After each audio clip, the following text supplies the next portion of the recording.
How to pin a message in WhatsApp group. So all you have to do is to go here directly to your WhatsApp application, open the group chat that you want to pin a message on. Now, here's the thing. If you are in a group chat and you're planning to pin a specific message or file or a picture, then there is only one chance to pin that specific message. That means, unlike Messenger, you can pin a lot of messages, right? But in WhatsApp, you can only pin one message. So basically, it will look like this. So all you have to do is to long press the message or the sticker or something.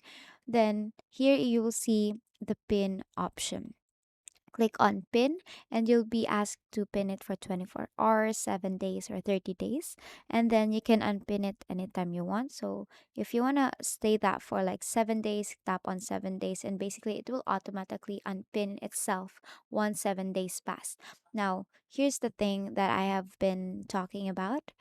Here is, for example, you want to pin this message to, and here, what you're going to do next is to tap on more. And if you try to click on pin there, it will say replace current pin. So your pin will replace the current one. It says pin the current one. So you will have to replace the current one, right?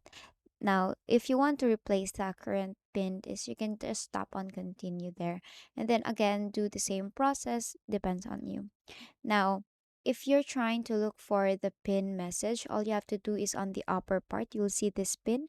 All you just have to do is to click on that and it will automatically scroll back to the message that has been pinned. And basically, that is it.